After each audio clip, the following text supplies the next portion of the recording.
Ang 2024 PVL Reinforced Conference ay papalapit na may mga nakaka-excite na anunsyo ng mga import na magpapalakas sa kompetisyon sa dosing koponan.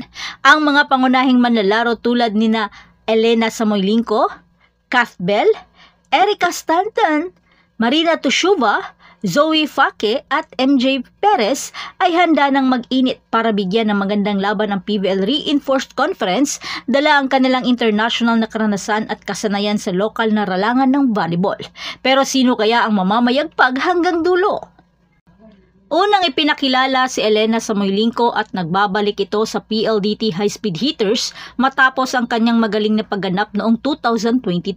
Ang High-Speed Hitters ay nag-anunsyo noong June 7 na si Samoylenko ay maglalaro para sa koponan para sa pangalawang pagkakataon matapos ang kanyang magaling na pagganap sa Reinforced Conference, 2 taon na ang nakakaraan. Ang 6'4" Russian outside hitter ay naging pangunahing manlalaro ng 2022 Import Leiden Tournament na nakapagtipon ng 213 points sa loob ng 8 laro. Kahit pa mahusay ang pagganap ni Samoylenko, hindi pa rin nakapasok ang PLDT sa semifinals na may 3 panalo at 5 talong record. Ngunit sa pagkakataong ito, si Samoylenko ay magiging bahagi ng bagong mukha ng high-speed hitters team na pinamumunuan ni Savid Davison. Pangalawa naman na inanunsyo si Kath Bell. Dala ang kanyang karanasan, pagtitibayin naman ito ang Cheritigo crossovers na layuning palakasin ang opensa ng kupunan. Pero si Kath Bell ay isang pamilyar na mukha na nagbabalik sa Pilipinas. Ang Cheritigo ay kumuha ng serbisyo ni Bell na iniwan ng isang matinding impresyon noong kanyang panahon sa Philippine Superliga ilang taon na ang nakalipas. At winelcome ng crossovers ang mahusay na manlalaro noong Miyerkules, June 12. At ang 6'2" American outside hitter ay huling naglaro sa bansa para sa Petron Blaze Spikers sa PSL Grand Prix, kung saan siya ay nagwagi ng 2 titulo noong 2018 at 2019. At inaasahan na magbibigay ng malaking tulong si Bell sa opensang armas ng Cheritigo na pinamumunuan ng kanyang kasamang PSL champion na si Chang Abi Maranyo. Pangatlong import naman na sinubaybayan ng karamihan ay si Erica Stanton na makikipagsanib puwersa sa Creamline Cool Smashers upang magdagdag ng lakas at lalim sa kupunan.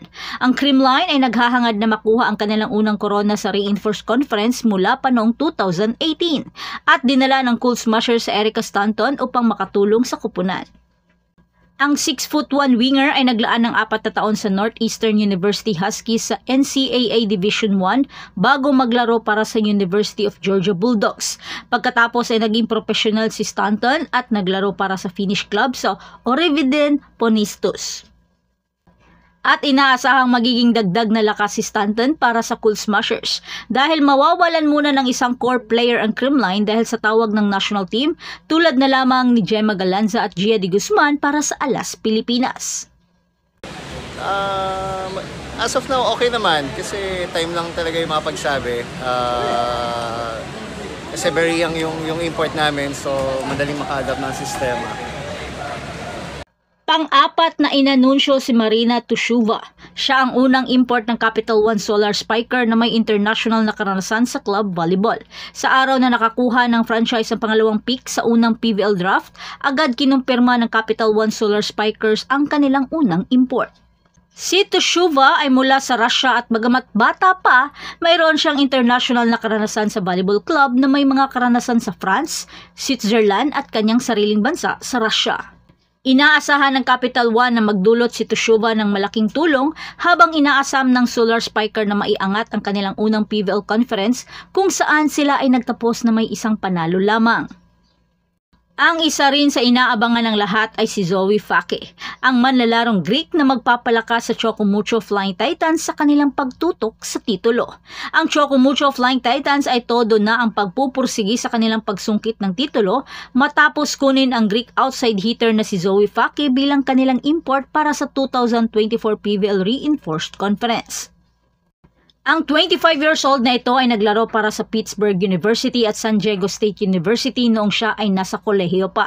Lumahok din siya sa US NCAA ng 5 sunod-sunod na taon at nakarating pa sa Elite 8. Pagkatapos bumalik siya sa Greece kung saan siya ay naglaro para sa AO Teras at Apollon Kalamatas.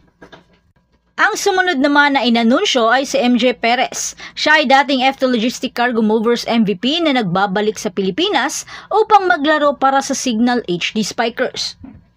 Huling naglaro si Perez sa lokal na liga para sa 5 beses na kampiyon na FT Logistic Cargo Movers sa Philippine Superliga mula 2017 hanggang 2019. Siya ang nanguna sa Cargo Movers patungo sa kampyonato sa 2017 Grand Prix kung saan siya rin ay naging MVP. Mula nang umalay sa Pilipinas, naglaro ang dating Olympian sa iba't ibang profesional na liga sa Italia, Egypt, Cyprus at Vietnam. Huling naglaro naman si Perez para sa Alexandria Sporting Club VC sa Egypt bago sumagot sa tawag ng Signal para sa bagong reinforced conference. At muli ring nagbabalik si Asaka Tamaru pero this time bilang import na ng Zeus Coffee para sa reinforced conference. Ang Zeus Coffee ay nag-anunsyo ng pagkuha kay Kurashiki Open spiker na si Asaka Tamaru bilang kanilang unang dayuhang manlalaro. Bago pa man siya kunin as import, naging bahagi na si Asaka bilang isa sa mga coaching staff ni Coach Jerry Yee sa Farm Fresh Foxes sa PVL at sa University of the East sa UAAP noong unang bahagi ng taon.